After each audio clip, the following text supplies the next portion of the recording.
Muy bien, chicos, entonces ahora sí, oficialmente vamos a empezar. En este momento ya somos 39, esperando que los demás vayan entrando. Quiero hacer un breve comentario sobre la tarea anterior, la actividad 3. He estado revisando y he encontrado por ahí algunas cosas que me parece tal vez han quedado un poco incompletas por lo que estoy leyendo. Me parece que están en el camino correcto, pero por ahí ha faltado explicar algunas cosas con mayor detalle, así que voy a ir al blog para revisar algo de la información que puede ayudar a entender mejor esto. Justo estaba en esta parte. Hay cuatro preguntas. La primera pregunta tiene que ver con el texto sobre el Congreso de Viena y dice básicamente por qué los reyes, ¿no?, tuvieron que llegar a un acuerdo en ese Congreso de Viena, que fue al final la Santa Alianza. Y varios ahí creo que están poniendo en el lado correcto, en el sentido de que, por supuesto, estos reyes eran pues, absolutistas. Sobre todo hablamos de Rusia, Austria, Prusia, y no querían que las ideas de la Revolución Francesa se expandieran más. Entonces, van a buscar un acuerdo para evitar eso, entonces, evitar cualquier otra revolución. Vamos a ver que lo van a lograr, ¿no?, durante bastantes años, por lo menos unos 30 años, más de 30 años. Pero luego ya no lo van a poder porque las ideas de libertad ya no se podían controlar y no se podía volver al pasado. Entonces, por ahí como que la respuesta va por el lado correcto en la mayoría de los casos. Lo que me llama la atención es esta parte, la pregunta 2. En la pregunta 2 se les pide a ustedes comparar los cambios entre la Revolución de 1830 y 1848. Lo que está aquí me sirvió la vez pasada para explicar y creo que por acá va la idea de la respuesta, porque preguntan qué cambios hubo entre una y la otra revolución. Entonces, si alguno menciona que hubo cambio, que fue la llegada al poder de Luis Felipe I de Orleans y luego llegó la República, está muy bien, ¿no? La monarquía limitada fue lo que logró Luis Felipe y luego él fue reemplazado por la República cuando él también cometió errores 18 años después. Pero esta es una idea del momento, ¿no? Creo que hay cambios que son mucho más importantes que este. Por ejemplo, la defensa del liberalismo de 1830 se convierte en la defensa de la democracia ya como un sistema político. Ya no solamente son las ideas liberales, sino ya buscaban ahí, o sea, no solamente quieren derechos, que es algo propio del liberalismo, sino que quieren la caída de los gobiernos, de las monarquías absolutas. Ahora, las monarquías no van a caer, no es que van a desaparecer todos los reyes o emperadores, pero van a tener que ceder parte de su poder y van a tener que aceptar que va a haber parlamentos. Y si hay parlamentos, van a haber elecciones. Entonces, ahí hay un cambio importante que se da de aquí a acá. Y eso, por ejemplo, tenía que haberse explicado. El primer lugar donde ocurrió eso fue en Francia, por supuesto. Pero como podemos ver acá por el mapa, no solamente se dio en Francia, ¿no?, se dio en toda esa parte de Europa, donde ya estos reinos como Prusia, el Imperio Austriaco, el Imperio Ruso en menor grado, que lo tuvo más controlado, pero acá lo vemos en Italia y en todos estos sitios, ya no solamente era luchar por derechos, como pasó aquí, sino luchar por un cambio de gobierno. Otro cambio que sí se debió mencionar fue el sufragio censitario, que se pasó de este al sufragio universal, que tampoco era del todo universal, ¿no? Hemos dicho que el sufragio censitario era el voto para aquellos hombres que tenían propiedades. Entonces se votaba según la propiedad o el dinero o la riqueza. Considerando una sociedad tan dividida como aquella, donde había más derechos, claro, pero no toda la gente tenía la misma cantidad de dinero, entonces poca gente votaba. Y en 1848 se logró el sufragio universal, que implicaba que todos los hombres, ricos o no, pobres o no, de cualquier origen, podían votar. Uno diría, sufragio universal, ya todos votan, pero como sabemos, las mujeres todavía no votarían hasta el siglo XX, o sea, unos 50, 60, 70 años después todavía.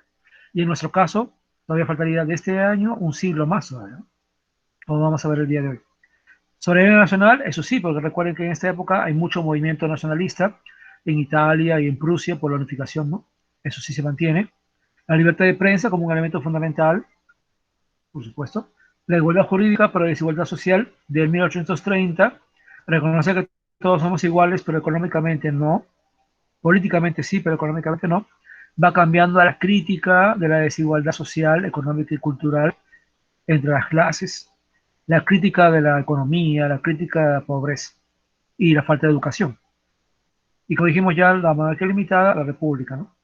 Que en muchos lugares va a darse repúblicas y en otros lugares va a haber monarquía, pero monarquía constitucional o monarquía parlamentaria. Entonces ya no va a ser solamente Inglaterra, sino el resto de Europa, ¿no? En Holanda, por ejemplo, hay una república y en otros lugares van a haber también o repúblicas o monarquías parlamentarias.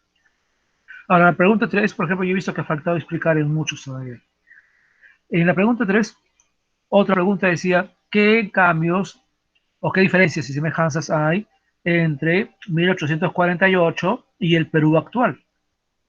Entonces, tomando en cuenta esto de aquí, el libro nos explica el contexto de qué se buscaba, pero viendo esto de aquí, defensa de la democracia, por supuesto, porque se mantiene, porque, por ejemplo, hemos ido a elecciones muchas personas hace 2 semanas, justamente para el voto democrático y decir que creemos en el sistema de gobierno. El sufragio universal de antes era muy restrictivo, ¿no? Pero ahora ya no lo es. Ahora sí tenemos un verdadero sufragio universal, porque en la actualidad, por ejemplo, en el Perú, sí votan las mujeres, ¿no? Como en esta época no votaban las mujeres, ahora sí votan las mujeres. Y de hecho, vamos a ver el día de hoy, creo que en el video también se mencionó, que el voto ha sido cada vez, ha ido aumentando a más personas. Por ejemplo, ciertamente hace el año 56 no votaban las mujeres y tampoco votaban los analfabetos. Y para esa época, por ejemplo, muchos peruanos, la gran mayoría eran analfabetos. Para 1980 se eliminó eso. Y en la actualidad cualquier persona vota, ¿no? Analfabeto, no alfabeto, eso ya no importa. Eso no es un elemento que te niegue el derecho a votar. Y en el Perú, por ejemplo, también ahora votan los militares, desde hace ya algunos años, cosa que antes tampoco no podían. Y se facilita el voto a personas con algún tipo de discapacidad, ¿no? Se dan todas las facilidades para que cualquier persona que se esté en el rango de votar y quiera votar, pueda votar. Otra cosa que se mantiene es la soberanía popular y la libertad de prensa, por supuesto, que somos una democracia y esperamos que eso se mantenga. Y creo que en este tiempo, en el tiempo actual, estamos también, y eso lo vemos por la segunda vuelta, ¿no? Crítica de la desigualdad social, económica y cultural.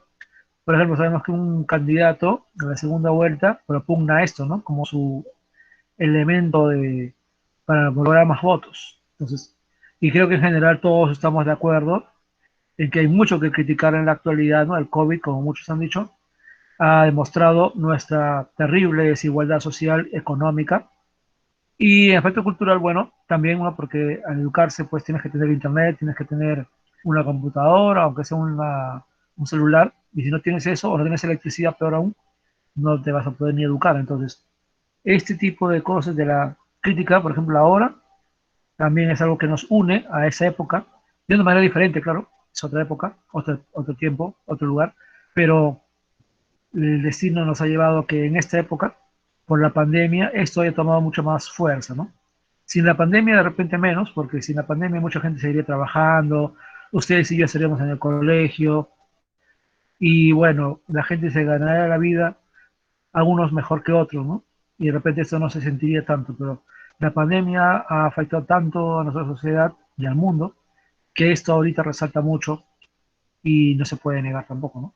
Y otra cosa que también muy común del 48 ahora es la república, ¿no? La búsqueda de repúblicas, recuerden que nuestro país es una república.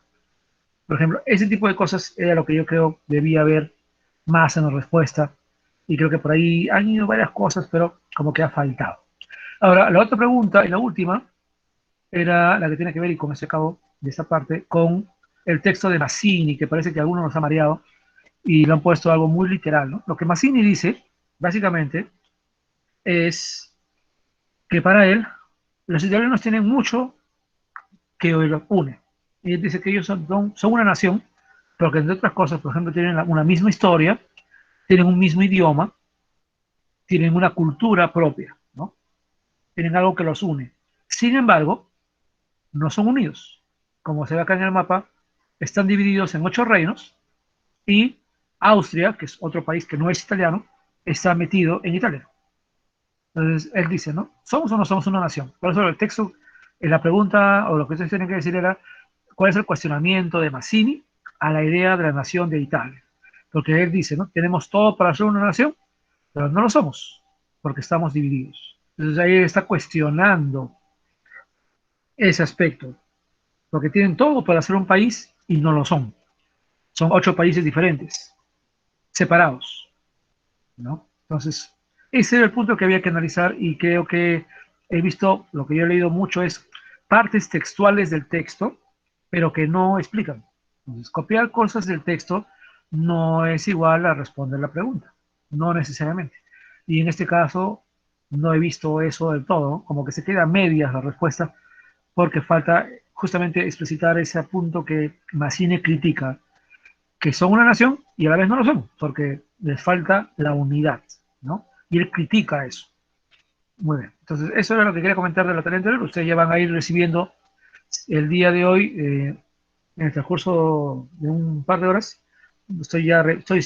Sigo avanzando, sigo revisando. Cuando acabemos la clase también, eh, sigo revisando lo de ustedes y, bueno, perdón, lo de ustedes lo van a hacer mañana, todavía mañana. Y el día de mañana ya lo van a ir viendo en el transcurso de la mañana y veremos a ver qué tal lo pudieron responder. Ahora sí nos vamos a centrar en lo del día de hoy, ¿ya? Entonces ustedes tienen ahí la actividad 4. Voy avanzando hacia esto de la actividad 4. Y tenemos, ahora sí, vamos al Perú, ¿no?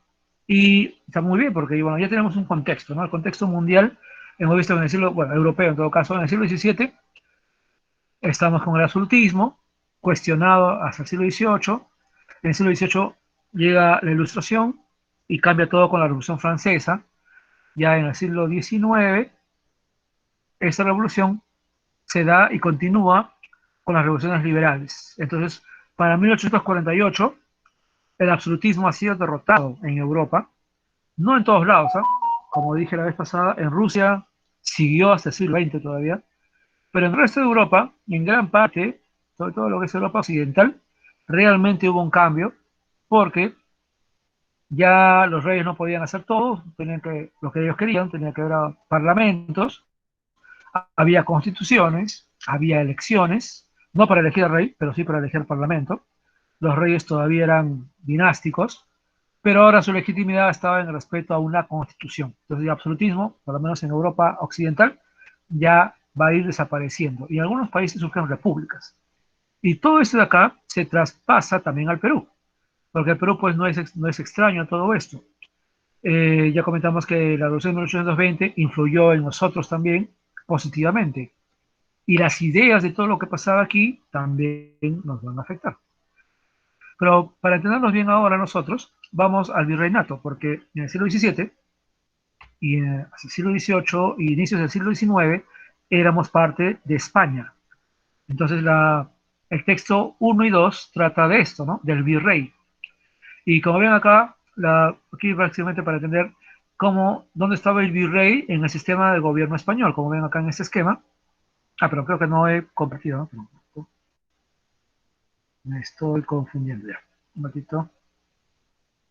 Ya, ahora sí. Entonces acá tenemos un esquema de la organización virreinal o administración virreinal. Entonces, del siglo XVII, XVIII y hasta el inicio del siglo XIX, nos gobernaba el rey de España, por supuesto. Para las colonias había un Real y Supremo Consejo de Indias, que era la institución judicial sobre todo, que tenía que ver con las leyes de Indias. A América le llamaban las Indias occidentales, para diferenciarla de China, Japón, la India, que eran conocidos como las Indias orientales, ¿no? Por eso dice Consejo de Indias. Y también porque acá, pues, a la población de aquí le llamaban indios, ¿no? Por la misma razón. Y bueno, todo eso estaba en España. Aquí en América había virreyes. Y durante buena parte del siglo XVII solamente había dos virreyes, ¿no? En México y en Perú. En Nueva España, que era México y Centroamérica, y el Perú, que era casi toda América del Sur. Luego fueron surgiendo más virreinatos. Pero lo interesante del virrey es que el virrey tenía, vamos a ver ahorita, mucha autoridad. Pero él no era toda la autoridad. Había una real audiencia que tenía que ver con todo lo judicial. Era como el poder judicial. Entonces, la real audiencia tenía poder que el virrey no tenía. Y el virrey necesitaba de la real audiencia para todas las cuestiones judiciales. Esto obviamente estamos hablando acá en Lima. Cuando el virreinato creció tanto, también se crearon otra real audiencia en otro lugar, porque era tan grande que no se podía gobernar todo desde Lima, por ejemplo. Pero solamente la principal estaba acá en Lima. Las provincias eran gobernadas por los corregidores, y esto del corregimiento era como un distrito. Ellos eran los encargados de cobrar los tributos, y fueron gente muy odiada porque eran muy abusos. Y es que para ser corregidor no había que votar ni nada, sino que inclusive el cargo se podía comprar. Así, literalmente, se podía comprar. Y si lo compraban era porque era económicamente era muy bueno. Y es que esos corregidores cobraban los impuestos y siempre cobraban algo de más. Ese algo de más era para ellos. Y obviamente si pagaban por el cargo era porque sabían que podían ganar mucho más dinero al final. ¿Quiénes eran los explotados acá? Los indígenas, que eran la mayoría de la población y eran los que pagaban tributo. Pero los españoles no pagaban tributos. ¿No? Recuerden cómo era en Europa. Entonces, acá el asunto fundamental era que los grupos de varias castas, obviamente los esclavos y los españoles y los criollos, no pagaban tributos. Los indígenas sí pagaban tributos.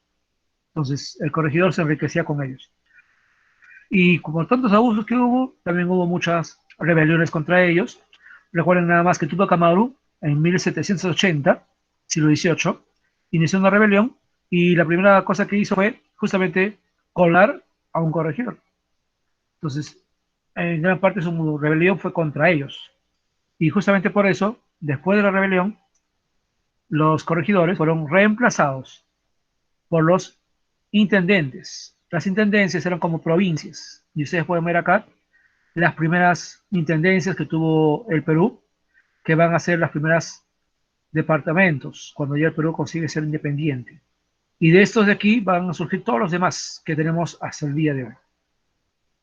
En las ciudades había los cabildos, que era el municipio, dirigidos por un alcalde, y el alcalde tenía sus regidores. Y bueno, en esa época no había policías, pero había serenos que cuidaban sobre todo en las noches, ¿no? Que era como obviamente no había luz, no había mucha luz y había mucho, podía haber muchos robos. Así que algunas cosas de nuestras municipalidades siguen hasta el día de hoy, ¿no? Y finalmente están las reducciones, que eran los pueblos de indios, donde el corregidor cobraba tributos. Ahora, centrémonos en el virrey, porque los textos 1 y 2 tienen que ver con el virrey. Veamos este esquema de aquí. Dice, requisitos, ser español peninsular, ningún criollo llegó a ser virrey acá en América, pertenecer a una clase social alta, nobleza, distinguirse en cargos desempeñados, era seleccionado y propuesto por el Consejo de Indias, pero era nombrado por el rey. Y era nombrado por el rey, vamos a ver ahorita por qué. ¿Ya?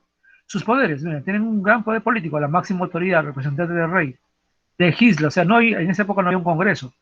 Él daba las leyes o él ordenaba el cumplimiento de las leyes que venían de España. Él tenía entonces todo el poder político. No había congreso, él tenía todo ese poder. En lo económico, él también dirige la recaudación de impuestos que realizan los corregidores y fomenta la industria del comercio, como cualquier gobernante. Si había un conflicto armado, una rebelión o los piratas, que a veces nos asaltaban acá al Perú, él era el máximo jefe militar. De hecho, muchos virreyes habían sido militares y eso los preparaba para ese cargo. Su objetivo era obviamente mantener la paz, ¿no? En el aspecto social, obviamente él era el número uno en toda la sociedad virreinal y no debía casarse en la colonia porque eso podía significar algún tipo de interés con alguien o con una familia y eso estaba prohibido. Aunque esto es lo más relativo en realidad, ¿no? Pero bueno, digamos, legalmente no podía casarse en la colonia. Judicialmente, era el presidente de la Real Audiencia, pero no tenía ni voz ni voto. La Real Audiencia definía, ¿no? Y eso era una forma de control también de él, ¿no? Pero él sí podía conmutar sentencias, que significa cortar la sentencia de una persona, reducirla, o inclusive darle libertad. En cuanto a lo religioso, él nombraba a los párrocos y velaba por propagación de la fe. Aunque claro, aquí en lo religioso el que mandaba más era el arzobispo de Lima, ¿no? Cuando acababa el gobierno de un virrey, presentaba su memoria ante el Consejo de Indias, o sea, un informe, y se le hacía un juicio de residencia. No se podía ir hasta que se analizara si todo lo que había hecho estaba bien. El problema es que había mucha corrupción en la colonia. De hecho, en un libro llamado La historia de la corrupción en el Perú, que justo ha estudiado este problema, que es el más grave que tenemos, se ve que en la colonia había un montón de problemas de corrupción. Y el problema era que, obviamente, España estaba muy lejos y había muy poco control, porque, digamos, no, las leyes, desde que salían de España hasta que llegaban acá, pasaban meses. Entonces, muchas veces lo que esa ley proponía podía ya no servir para nada. En aquella época un dicho muy común era se acata pero no se cumple. Con lo que se decía es, bueno, la ley está muy bien, pero no la puedo aplicar. Entonces muchas leyes buenas al final quedaban en el papel, ¿no? Y de hecho eso también, en la falta de control en un territorio tan grande, facilitaba la corrupción de muchas maneras. Bueno, acá tienen otro esquema de la sociedad, de la política virreinal. Y acá tienen un par de videos para complementar. Ahora veamos los textos. ¿Qué nos dicen los textos de los virreyes? A ver, vamos a ver. Texto uno y 2. Bueno, acá todo se mueve un poco.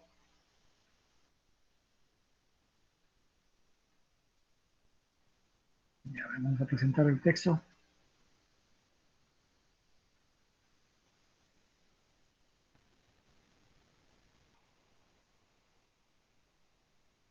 Ya, recuerden que en el libro pueden ayudarse páginas 82 y 83, 132 y 137. ¿Ya?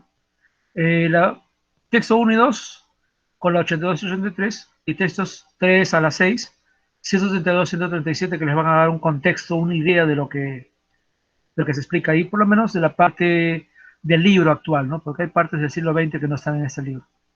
Pero no se preocupen porque hay unos videos ahí que les van a ayudar. Luego lo vamos a explicar. Bien, veamos la fuente uno. Entonces, la fuente uno básicamente nos dice, y también eso salió en el programa de ayer, de que el virrey no eran oficiales y no desempeñaban un cargo, sino que eran como, dice aquí, hacían la veces de soberano y su autoridad no residía en una concesión administrativa, sino en su calidad de miembros de la familia real. Entonces muchos virreyes eran primos, parientes del rey. Eso ahorita estaría prohibido, porque eso se llama nepotismo, como dijeron ayer en el programa. Por ejemplo, si yo soy una autoridad, por decir un alcalde, yo no podría nombrar a mi hermano como mi asesor o como, digamos, el jefe de serenazgo, mi primo. No, eso está prohibido por ley, porque justamente no es la idea, ¿no? Sino que se contrate no a los familiares, sino a las personas mejor preparadas.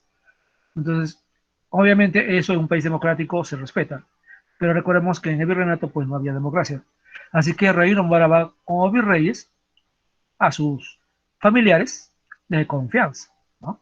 Eso no quiere decir que los virreyes hayan sido necesariamente malos virreyes. De hecho, tuvimos muy buenos virreyes, muy eficientes en luchar contra las rebeliones, en cobrar impuestos, en enfrentarse a los piratas o en enfrentar desastres naturales.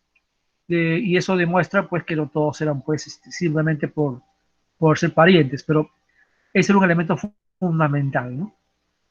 Que al final eso definía o les daba la chance de ser elegidos. La fuente 2 también va por el mismo sentido, ¿no? El mismo sentido, y que, como ellos mencionan, los virreyes no necesariamente tenían una preparación de juristas, y justamente por eso tenían a la audiencia, por acá lo mencionan, que les ayudaba en ese aspecto. Entonces, el texto 1 y 2 nos hablan de esto, ¿ya? De los virreyes. Ahora, ¿nos quedamos en los virreyes? No, porque como hemos visto también las revoluciones liberales y todo ello, en la fuente 3 ya se nos habla de algo que pasó en 1823. Vamos a ver, vamos a volver al blog para ver qué pasó en esa época. Ya para ese momento ya somos independientes, bueno, más o menos. Entonces, vamos a ver nuevamente el blog.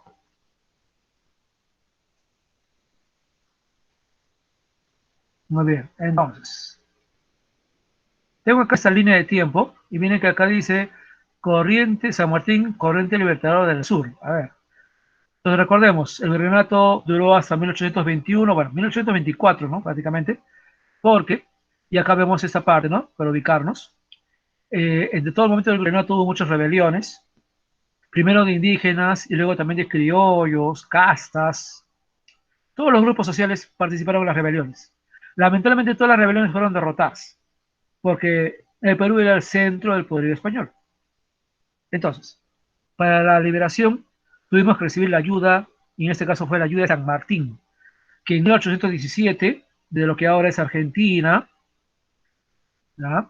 Invadió Chile, perdón, la capitalía general de Chile, y en 1818-19 independizó Chile. Y por mar llegó acá al Perú en 1820.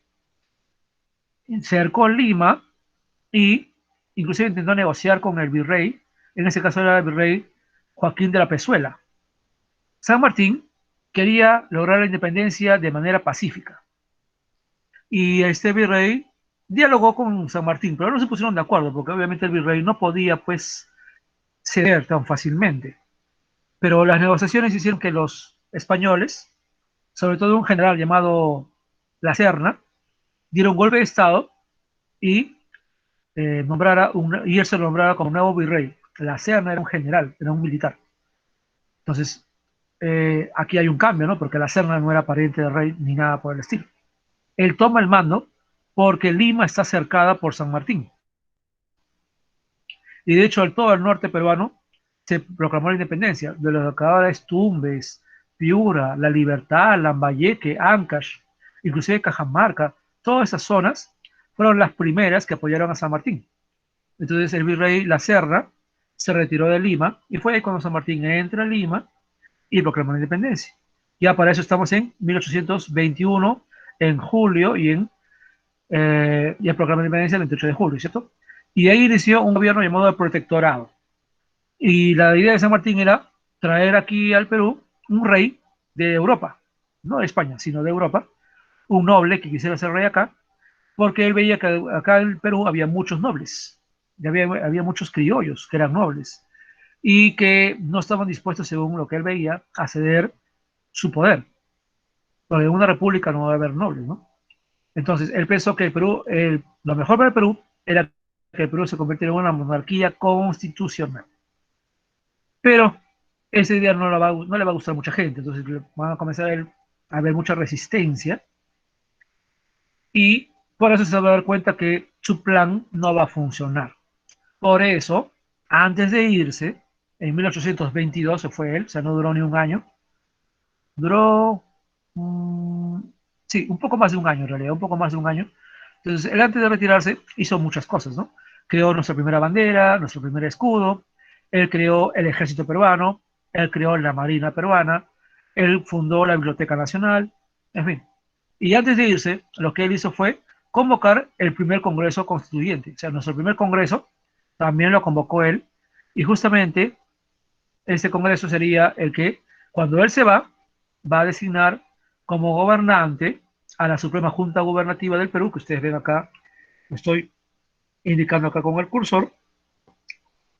Y nuestro primer presidente fue José de la Mar, que de hecho va a ser un héroe en la batalla de Ayacucho y también va a ser presidente posteriormente.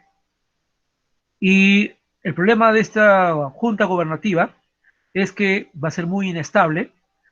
El naciente ejército peruano va a ser derrotado en Moquegua por los realistas y esto va a dar origen también a nuestro primer golpe de Estado. Así, rapidito. Y lo ven acá, el motín de Balconcillo, el 27 de febrero de 1823. José Larribagüero y Sánchez Boquete da este golpe y se nombra primer presidente del Perú, porque José de la Mar era presidente de la Junta Gubernativa. Entonces, aquí empieza el gran problema, porque llega un momento en que tenemos pues dos presidentes, o dos gobernantes, ¿no? Está por un lado José de la Mar y por otro lado Ribagüero. Y obviamente ambos se dividen. el Congreso también queda medio dividido. A quién le obedece? A quién reconoce como presidente? Mientras esto ocurre, los realistas avanzan hacia Lima e inclusive toman el Callao. Ribagüero, por ejemplo, huye a Trujillo. Y hay un gran problema por acá. Entonces Lima queda en poder prácticamente de los españoles, otra vez. Y cuando todo parece que está perdido, el Congreso envía un mensaje, llama, envía un representante para que venga acá Bolívar, Simón Bolívar. Simón Bolívar había terminado de independizar lo que es Colombia y Ecuador con la ayuda de tropas de San Martín, que lo ayudó, ¿no? En esa época. Entonces, prácticamente todo el norte de América, de Sudamérica, Venezuela, Colombia, Ecuador, ya eran libres. Y Bolívar recibe el mensaje y Bolívar dice, muy bien, ¿quieren que vaya al Perú? De acuerdo, pero yo no voy a obedecer a nadie, yo voy a mandar. Si quieren que vaya, tienen que darme a mí todo el poder. Y el Congreso, tan desesperado como estaba, sabiendo que todo está por perderse, lo acepta. Entonces, justamente en 1823 llega Bolívar con sus tropas, ¿no? Tropas venezolanas, colombianas y ecuatorianas, que se van a unir a los peruanos, chilenos, argentinos, paraguayos, uruguayos. Recuerden que Paraguay y Uruguay todavía no existían, todo era parte de Argentina. Entonces, también gente de Bolivia, ¿no? Que era parte del Perú en aquella época. Y Bolívar lo primero que hace es, obviamente, ordenar la captura de Ribagüero, porque inclusive Ribagüero intentó negociar con los españoles. Pero eso fue considerado una traición. Y bueno, casi lo fusilan a Ribagüero. Y vamos a ver en el texto cómo la Marina lo salva y lo expulsan del Perú, ¿no? Lo enviaron a Europa y ya nunca más volvió. Entonces ya quedó acá Bolívar y Bolívar logró la independencia o finiquitar la independencia en 1824. Ahora, veamos un momento, el texto nos habla aquí Ribagüero. Y miren que es interesante, ¿eh? Porque vamos a ver que acá también he puesto yo un par de videos sobre Ribagüero. Vamos a ver los textos, aquí nos hablan de Ribagüero.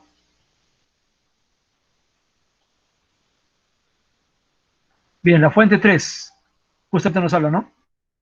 De el golpe del coronel en ese momento, Ribagüero, y cómo él se nombró presidente. Y aquí es una comparación entre Ribagüero y Bolívar, ¿no? Que en parte tenían unas cosas en común en cuanto a su deseo de gobernar. Ahí es el texto 3. Y el texto 4, que lo estoy buscando, ya. El texto 4 también nos habla de Ribagüero y también por ahí lo compara con Bolívar, ¿no? Entonces tenemos dos textos sobre el virreinato y dos textos sobre Ribagüero y el inicio de nuestros gobiernos, ¿no? Porque acá se considera que fue el primer presidente del Perú, aunque fue por un golpe de Estado. Y ahora, todo quedó ahí. No, vamos a ver, nuevamente volvemos al blog para ir acabando ya, con el texto 5. El texto 5 ya nos habla mucho, pero mucho tiempo después.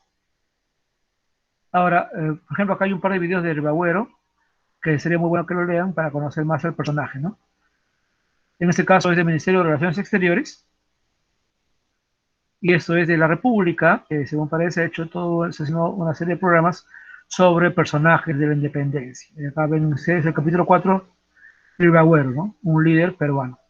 Ahora, el texto 5 nos habla, 5 y 6 nos habla de las elecciones en el Perú. Y dice que hubo un cambio en 1896. Muy bien, entonces eso nos lleva a volver. ¿Qué pasó después de Bolívar? Bueno, Bolívar logró derrotar a los españoles y los expulsó de Perú. Y él se quedó para gobernar un tiempo. Después de que él se fue, porque tenía problemas en Venezuela y al irse ya nunca más volvió, el Perú comenzó a tener su propio presidente. De hecho, el primer presidente fue José de la Mar, otra vez, elegido en elecciones. Y en los años siguientes hubo muchos presidentes, hubo muchas elecciones, pero también hubo muchos golpes de Estado. Y es que en esa época las elecciones no eran como las de ahora, eran muy desorganizadas. Podía ser normal que un grupo, un partido político, tome una mesa electoral y a la mala coaccionaba a la gente a votar por ellos. No había pues jurado nacional de elecciones, no había nada que pusiera orden. Inclusive dicen los textos, hay un libro sobre la historia de las elecciones en el Perú, que a veces las mesas se peleaban a balazos entre los candidatos y sus grupos. Y eso básicamente porque los primeros gobernantes todos fueron militares. Durante los primeros casi 50 años de nuestra república, todos los presidentes fueron militares, porque los partidos eran de militares. Entonces, realmente no había una idea clara de democracia que funcionara. Había democracia, bueno, había elecciones, pero no eran como las de ahora. Es más, no todos votaban, el voto era censitario, es decir, como en Europa, ¿no? Como en 1830, en la rebelión de esa época, en la revolución de esa época. Es decir, votaban en el Perú solamente los hombres con propiedades. Y en un país tan pobre, empobrecido de aquella época, eso quiere decir que muy poca gente votaba y decidía, y ojo, decidía de manera indirecta al presidente, no era el voto directo como ahora, sino que ellos decidían, ellos elegían a personas del Congreso que luego elegían al presidente. Entonces era un voto indirecto. Dice el texto que eso siguió así hasta 1896. Y por eso tenemos acá esta línea de tiempo de la República Aristocrática, justamente en este periodo, en 1895, en la época, no, 96, en la época del gobierno de Nicolás de Piérola, que también había sido presidente antes, en la época de la guerra con Chile, en ese periodo, el presidente dio una ley por lo cual el voto ya era personal, o sea, un voto por persona. Pero obviamente todavía, y ya votaban todos los hombres, pero votaban todas las personas del país, no, porque por ejemplo los analfabetos no votaban y las mujeres tampoco votaban. Entonces en esta época y en los años siguientes, hasta muy, pero muy adelantado, los hombres eran los únicos por votar. Y esto siguió así en la época de Sánchez Cerro, Benavides, que fueron presidentes militares, gobierno de Prado Ugarteche, Bustamante Rivero, que fueron gobiernos democráticos. Y en la época del presidente Odría, que fue un militar, que dio un golpe de Estado, miren qué casualidad, todos los de arriba son golpes de Estado, por si acaso, todos son militares, todos ellos dieron golpe de Estado, o tomaron el poder directamente, ¿no? No por elecciones. Entonces, en la época de Odría, que dio un golpe de Estado al presidente Bustamante Rivero, en 1955, Manuel Odría le concede o le da el voto a la mujer. Y en 1956, en las siguientes elecciones, que ganó por segunda vez Manuel Prado Ugarteche, las mujeres van a participar en las elecciones. No solamente van a votar, sino que van a ser elegidas algunas de ellas para lo que era en esa época la Cámara de Senadores y la Cámara de Diputados. Y ustedes dirán, ¿y eso qué cosa es? Bueno, antes el Congreso estaba dividido en dos grupos, los senadores, que eran pocos, y los diputados, que eran la mayoría. Y la idea de eso era discutir las leyes con más profundidad. Es decir, cuando había una ley, primero esa ley iba a la Cámara de Diputados, que la discutían y proponían. Proponían la ley, la mejoraban, la cambiaban. Luego, esa ley mejorada iba a la Cámara de Senadores, donde se volvía a discutir. Y se finalmente o se aprobaba o no se aprobaba. O sea que había doble discusión.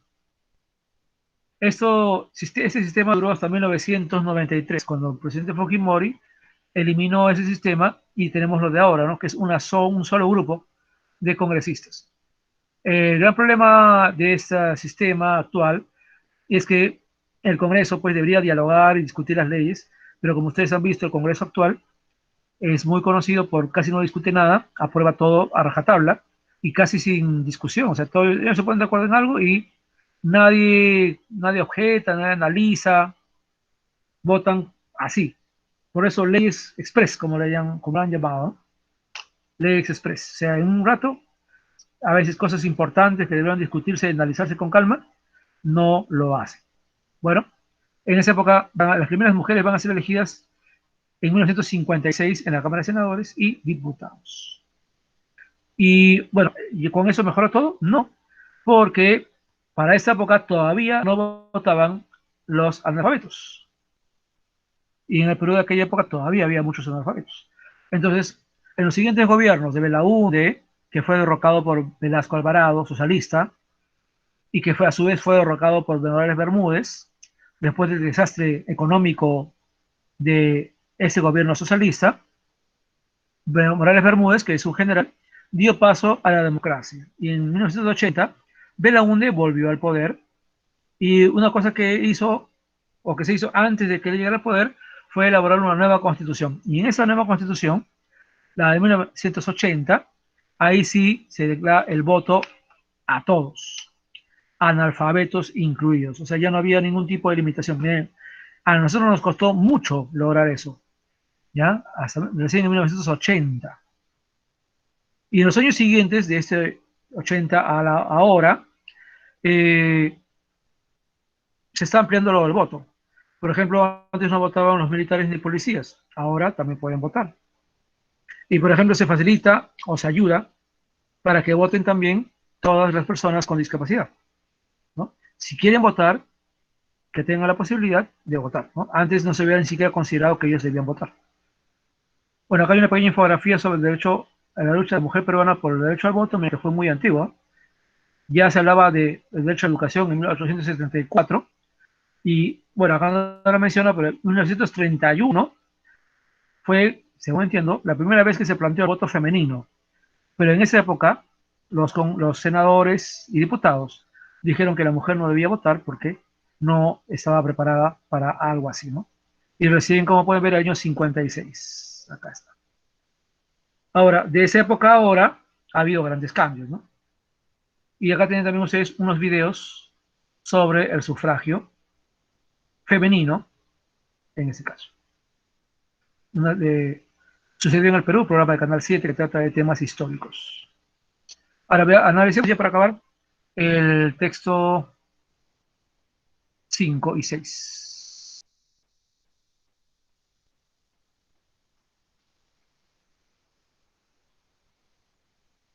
Muy bien, entonces ya sabemos que el texto 1 y 2 trata de virreyes, el texto 3 y 4 de Ribagüero, y el texto 5 dice acá, ¿cuáles fueron los cambios más significativos de los procesos electorales en el Perú del siglo XX? Y aquí menciona justamente la reforma de 1896. Y luego menciona acá, miren, el voto femenino, ese fue el otro cambio, ¿no? El voto femenino de 1956. Entonces hay dos grandes cambios, el voto directo y el voto femenino. Y en la fuente 6 ya nos habla nuevamente del voto femenino, ¿no? La ley del 55, la ley 12391, que reconoce el voto de las mujeres y también su derecho a ser elegidas. De hecho, acá menciono los nombres de la primera senadora peruana, Irene Silva de Santolaya, y de las 8 diputadas, que fueron las que acá se mencionan, ¿no? O sea, fueron las primeras. De hecho, en los últimos años se ha ampliado eso con la ley de cuota de género, que significa que se ha establecido que por ley deben haber más mujeres candidatas al Congreso o a cualquier cargo público, ¿no? Y eso porque obviamente los congresos o los partidos tenían candidatas, pero a veces ponían pocas candidatas y las ponían pues en números últimos de la lista de candidatos, lo cual hacía que muy pocas fueran elegidas. Ahora hay una ley de cuota de género que indica, por ejemplo, y eso creo que lo hizo el Congreso el año anterior, que fue cerrado por Vizcarra, en que se indicó que debía haber alternativas en las listas. O sea, si, por ejemplo, el número 1 de una lista es hombre, la número 2 debe ser mujer, la 3 varón, la 4 mujer. O sea, esto justamente para permitir que más mujeres sean elegidas. Y esto en parte se ha logrado. Obviamente hay ahora más mujeres en el Congreso, pero en líneas generales todavía es poco, ¿no? Es poco comparado con los hombres en este caso. Muy bien, ahora, entonces, ¿qué van a hacer ustedes? Hay dos cosas aquí que hacer.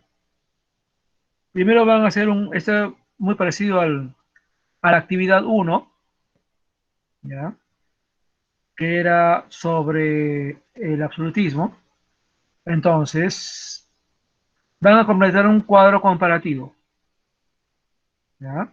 van a completar un cuadro comparativo. Quiero que presten atención a esto porque la vez pasada algunos se confundieron y solo hicieron el cuadro comparativo. Y no es eso, son dos cosas. Ya, me pasé.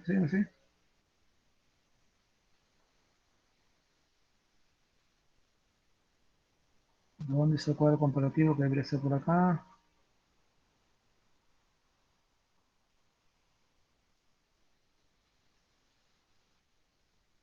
Ahí, acá está, muy bien. Entonces van a hacer un cuadro comparativo de las 6 fuentes. ¿Ya? Aquí solamente está la mitad. Obviamente ustedes lo van a hacer más grande. Y van a analizar las 6 fuentes. Las 2 del virreinato, 1 y 2. Las 3 y 4 de Viragüero. Y las 5 y 6 de los cambios en las elecciones. Y le van a indicar autor, ya saben que en la parte final está el autor, año de elaboración de esa fuente, cuál es el tema, ya hemos visto que tienen temas diferentes, la 1 y 2, 3, 4, 5 y 6, en qué contenido coinciden, obviamente la coincidencia se da 1, 2, 3, 4, 5 y 6, ¿no? Porque en los demás no hay mucha coincidencia.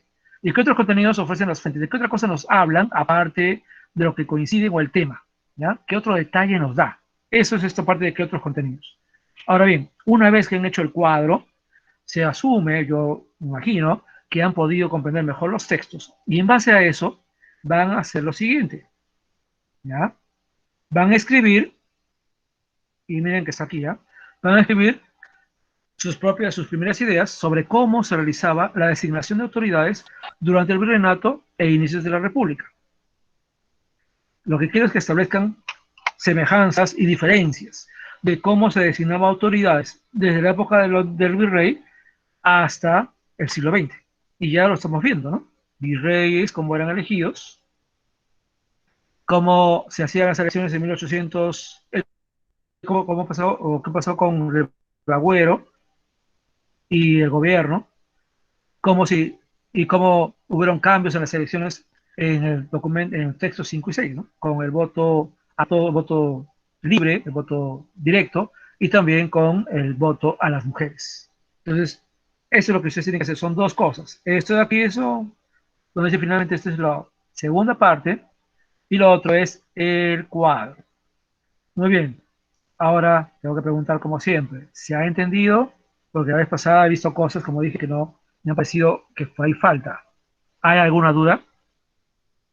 No, profesor. Ya, ok. Profesor, la tarea ¿Se entiende? solamente es hacer el cuadro comparativo nomás. No, por eso digo, el cuadro comparativo es la primera parte. Y la segunda parte, después de hacer el cuadro comparativo, es donde dice finalmente, ahí hay una parte que ustedes tienen que hacer, escribir, explicar con tus palabras semejanzas y diferencias en la manera de designar autoridades, desde el virreinato hasta el siglo XX. Entonces son dos cosas. El cuadro es uno y el texto es el otro. Ah, ya, profesor, gracias. Giancarlos, ¿hay alguna otra duda? No, profesor. Muy bien, Félix, gracias.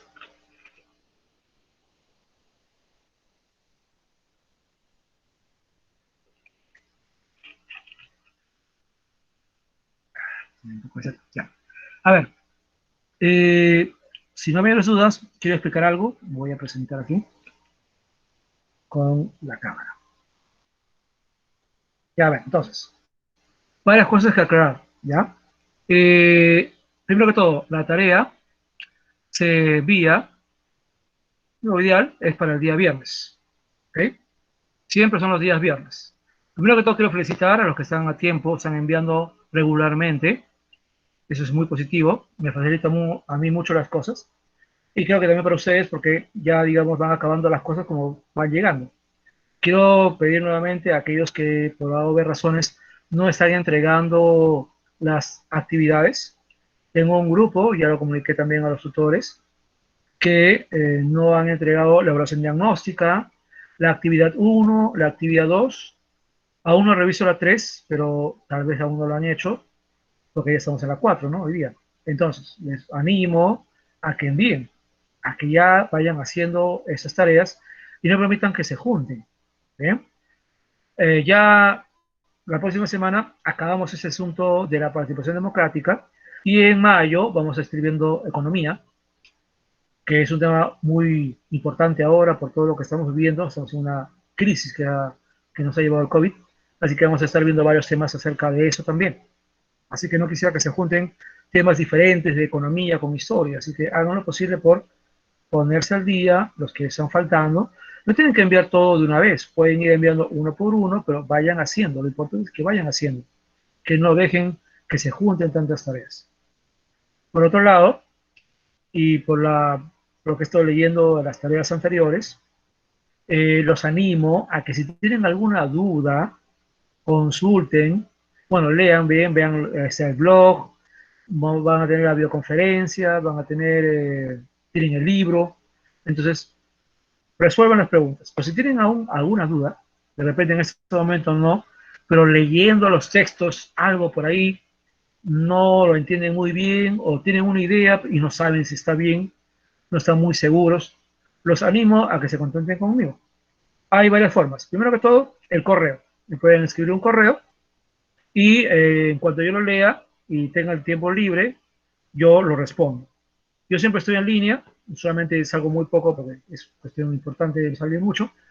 Y bueno, usualmente estoy en línea, así que si estoy haciendo algo, acabo lo que hago y les respondo. Otra manera es el Hangout, que es un chat, el chat de Gmail. Entonces, si ustedes ven donde está su nombre al lado, hay unos puntitos, ¿no? Hay 9 puntitos, que es una manera de entrar a las aplicaciones de Gmail. Y entre todas las aplicaciones o extensiones que hay ahí, hay una que es el Hangout.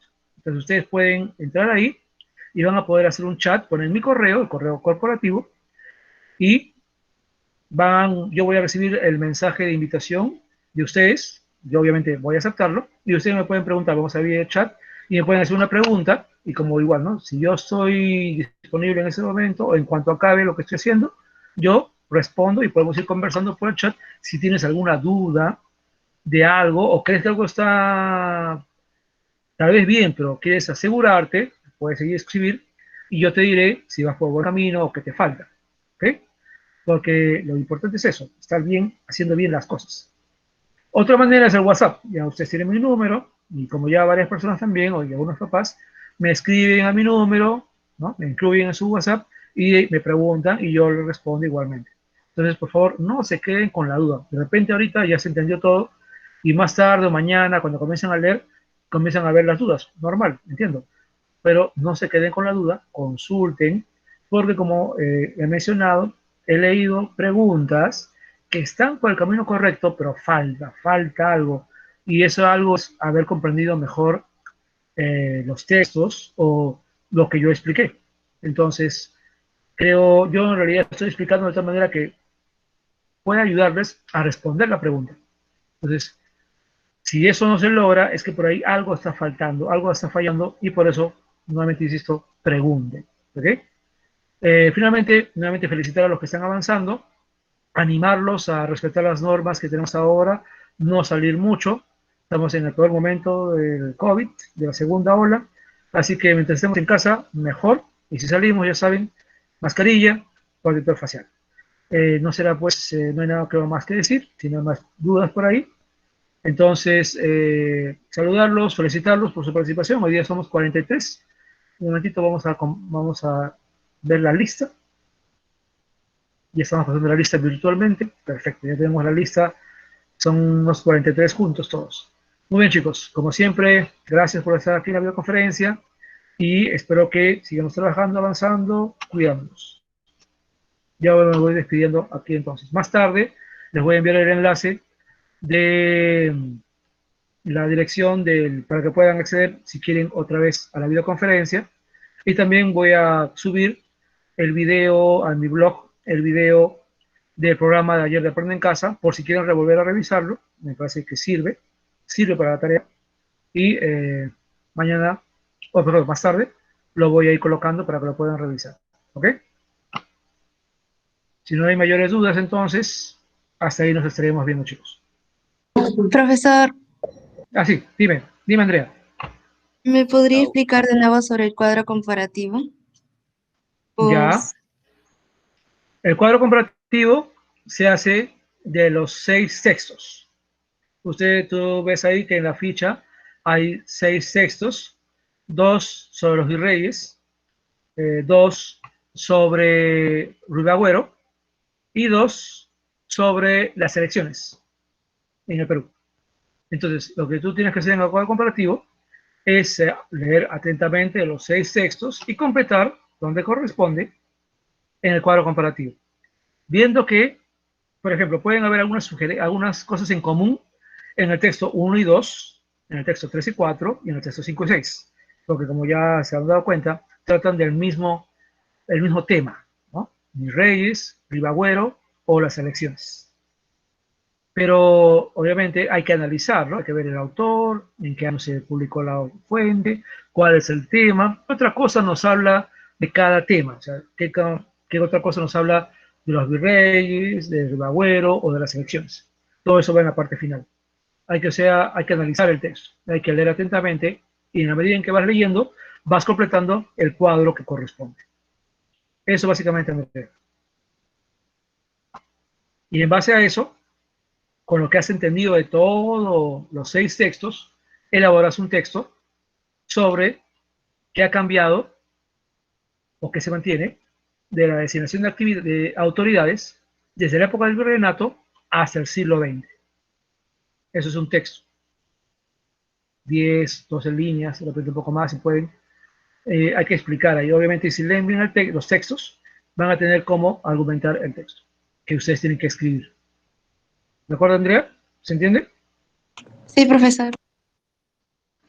Entonces, si no hay mayores dudas, siendo 1:19, nos hemos pasado bastante, disculpen por eso, estamos terminando el día de hoy y nuevamente los felicito y seguimos trabajando.